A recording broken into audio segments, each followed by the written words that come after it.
കിച്ചടി ഉണ്ടാക്കാൻ വേണ്ടി നമുക്ക് ഒരു അര ഗ്ലാസ് ചെറുപയർ പരിപ്പും 3/4 ഗ്ലാസ് ജീരകശാല അരിയും എടുക്കാം. പരിപ്പിൻ്റെ അളവ് അരിൻ്റെ അളവിനേക്കാളും എപ്പോഴും കുറവായിരിക്കണം. അത് രണ്ടും കൂടെ മിക്സ് ചെയ്തിട്ട് നല്ലപോലെ മിക്സ് ചെയ്യുക. അപ്പോൾ കാണുമ്പം ഏകദേശം ഇതുപോലെ ഇരിക്കണം.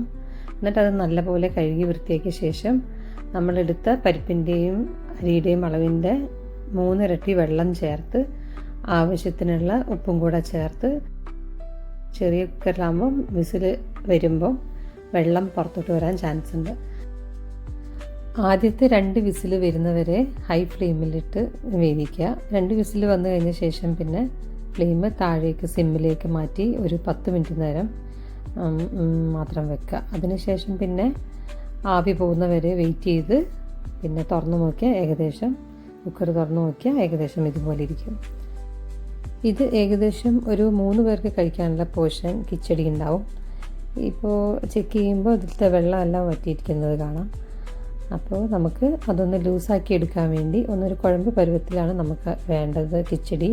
അപ്പോൾ അതിലേക്ക് കുറച്ച് പാലും ബാക്കി വെള്ളവും കൂടെ ചേർത്ത് നല്ലപോലെ ഇളക്കി മിക്സ് ചെയ്തിട്ട് അതൊരു കുഴമ്പ് പരുവത്തിലാക്കണം.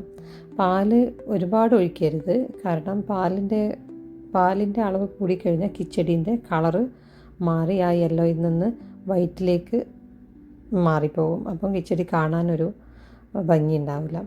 കിച്ചടിക്ക് കുറച്ച് പാലൊഴിച്ചാൽ മതി. ബാക്കി വെള്ളം കൂടെ ചേർത്ത് നല്ലപോലെ മിക്സ് ചെയ്ത് തിള വരുന്നവരെ മാത്രം അടുപ്പിൽ വെക്കുക. അതിനുശേഷം കുക്കറെടുത്ത് മാറ്റി നമുക്കതൊരു പ്ലേറ്റിലോട്ട് വിളമ്പി വെക്കാം.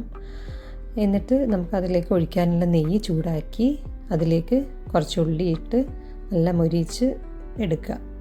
ഉള്ളീൻ്റെ ടേസ്റ്റ് ഇഷ്ടമില്ലാത്തവരാണെങ്കിൽ നെയ്യ് മാത്രം ചൂടാക്കി കിച്ചടിൻ്റെ മേലെ ഒഴിച്ചു കൊടുത്താൽ മതി. അല്ലെങ്കിൽ ഉള്ളിയിട്ട് തന്നെ വറവിട്ട് കിച്ചടീൻ്റെ മേലോട്ട് ഒഴിച്ചു കൊടുക്കുക. ആവശ്യത്തിനുള്ള പഞ്ചസാരയും കൂടെ ഇട്ട് നമുക്ക് കഴിക്കാൻ റെഡിയാവും. അപ്പോൾ എല്ലാവരും ഒന്ന് ട്രൈ ചെയ്ത് നോക്കുക. നല്ല എളുപ്പത്തിലും ടേസ്റ്റായിട്ടും ഹെൽത്തി ആയിട്ടും ഉണ്ടാക്കാൻ പറ്റിയൊരു ബ്രേക്ക്ഫാസ്റ്റാണ്. ഇഷ്ടപ്പെട്ട എല്ലാവരും ലൈക്ക് ചെയ്യുക, ഷെയർ ചെയ്യുക, സബ്സ്ക്രൈബ് ചെയ്യുക. Thank you.